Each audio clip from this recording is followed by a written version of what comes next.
Hey you guys, welcome back to the Secrets for Class. I'm Cameron Noel. If this is your first time here, make sure you click the subscribe button below and the bell notification so that you get notified when I upload new videos. And make sure you give this video a huge thumbs up. Also, if you are having trouble with your DMs and, sliding into people's DMs, then you should check out my DM etiquette video. You're gonna like it.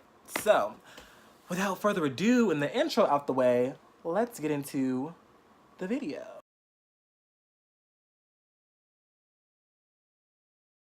So as you can see, the title of the video, this is a story time.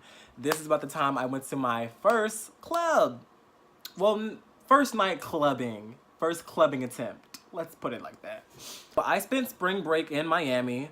My college does this thing called outreach. We have outreach trips. They send us to different places and we volunteer and help out the community and provide our services. And when we're not volunteering, we are allowed our free time, which means we can go shopping, go out to eat, go clubbing, party, stuff to that. So we got to Miami Thursday, March 15th or 14th, one of those. We got there, we flew in, we got to our hostel. We were not in the hotel, we were in the hostel.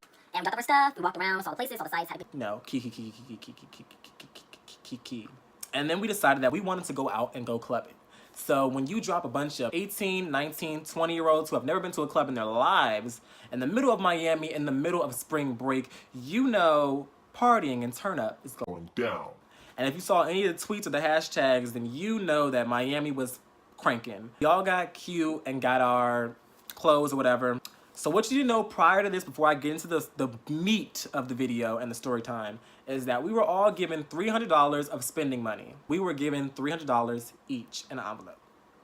That is the important fact. So we're walking down the strip. We walk all the way to the first club. We're in line. The line is long. We're almost to the front. My friends ask people in line, like, hey, do you know if this is 18 and up? Do you know if this is 18 and up? Everybody's like, no, I don't know. I'm not sure, whatever. So we're like, all right, cool. Well, we don't want to wait in line and not be able to get in. So then we walk and keep walking. We go to this other club.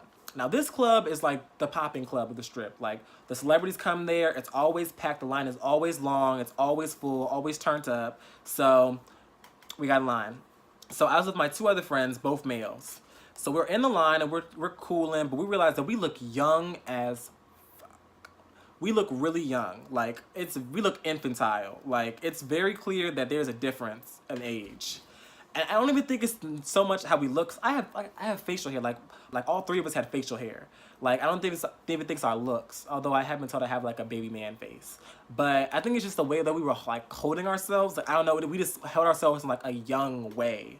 So we're in the back of the line and we're cooling and relaxing or whatever. And then, or in the middle of the line somewhere, there is a street hustler. He has a small black plate, 2 tiny plastic shot cups, and an orange ball. So he puts the orange ball in one of the shot cups and he shovels it around. People bet on it. They pick the cup. If they get the right cup, then they get money. So the guy in front of us had bet $200. He lost. Then he bet $200 more and lost. He lost $400. $400. Now I told my friends, both of my friends, do not, and under no circumstances, do not bet. Because the rule number 1 of gambling is the house always wins. So what do? They gamble. And I'm sitting there thinking, these bitches are idiots. Pure idiots. So they point to my one friend who's not even playing and he's like, pick one. And my friend who's not playing is So he picks a cup and he gets the right cup. So the guy's like, cool, you got it right. So I got 20 for you. Pick a 20 out and I'll match it and you'll get 40. So my friend goes into his wallet and I'm cheering him on like, yeah, you did it. Go ahead. And he put out 20 and he's handing out for the other 20. And the guy's like, no. You got it right. But pick the cup that you picked the first time so that I know that you got it right for sure. Which makes no sense because he's already won at this point. So my friend points to the exact same cup that he picked and he pulls it up and there's no ball. So my friend loses $20. So then our other friend who's with us, the third friend, decides that he wants to be Captain Save-A-Ho. And he wants to get my friend's $20 back. So he bets 40. And guess what? He loses. Bop. So they were both salty about that for the rest of the night. They were upset. At this point, we've gotten so caught up with this street hustler that we don't realize this guy is holding up the line.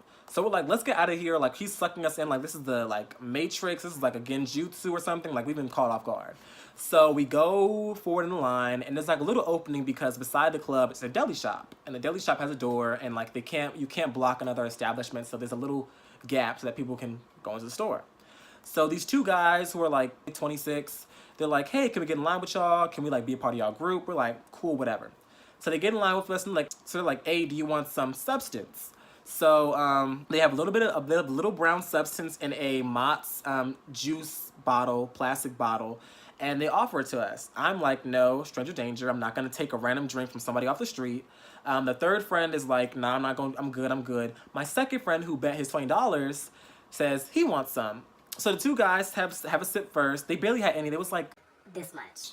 so they barely had any, and they both took a sip. They didn't waterfall it. So there was germs being shared, and they were like being dramatic, doing the most because it wasn't even that serious. They give it to my friend, and he goes, whoop, takes it all down, and I'm like, you idiot, why are you doing this? Because they're strangers, and you don't know what they put in there. And we're at this point, we're at the front of the line. So we walk to the bouncers, and the bouncers check the first two guys who are in line with us. They're obviously over 21, so they get in no problem. Whew, this is when things get frustrating. So the bouncer asks us to see our ID. And I show my ID, my friends show their ID, and he's like, you're all under 21. Now, admission to the club is $10. Keep that in mind. So, he checks our ID, he's like, you're under 21, $20. So I'm thinking, all right, $20 each, we pay extra 10, we're good. So I'm digging into my wallet, and my other friends aren't going into theirs. So I'm like, what's going on? Because we're all trying to get into the club here. Come to find out that they did not bring all their money. And that the money that they lost to the street hustler was all the money that they have. So right now, the only person with money is me. So I'm like, all right, cool. It's $20 per person, so $60. I'm going to my wallet, and the bouncer says, plus admission. Plus admission. So, you guys, it's time for math time with Cameron. So the fee for being under 21 is $20. So 20 per person. So 20 plus 20 plus 20 equals 60. Then plus admission. 10 plus 10 plus 10 equals 30. And then 30 plus 60 equals, drum roll please, $90. So because I'm the only person with money, none of us have been to the club before, it is up to me to get us in the club. So I'm like, shit, I don't want to do this. I don't. But I also don't want to let my friends down. Like, I want them to all do good. So I want us to all get into the club. So I'm digging in my wallet, about to pull out this $90 and take this fade. And and then as I'm pulling out my 20s, and I'm about to hand it to the bouncer, I'm counting them, I look at my friend, he looks at me, we look at each other, and we're like, nah. So I say no. So I only give the bouncer about $40 at this point, so I'm like, my money, please. My money, please. So he goes in his pocket, he gives me the money, and then he's like, Oh yeah, before you go, let me make sure I give you the right amount, because you know I got big bills, so let me make sure I give you the right amount. so I'm like, whatever, bruh. It's not that deep. So he shines his flashlight on my hand, he sees that he's gave me the right amount, I'm like, cool, let's get out. After that, the vibe was killed. So at this point, they're both salty because they lost their money, didn't get into the club, didn't get to turn up. I'm like, you know what? Honestly, I'm ready to go home. Like, I was like, I got my money. We didn't get to go out. We have like, it's our first day here. We have like 9 more days to turn up. So my friend calls Lyft. We hop in, we go, and we end this disaster night at home. And that's the story time. So this wasn't happening. So I hope you guys enjoyed that story time. I really hope it was entertaining. Hope you liked it. If you like these videos and want to see more, subscribe, like, comment, and subscribe, and check out some more videos or playlists. See you next video.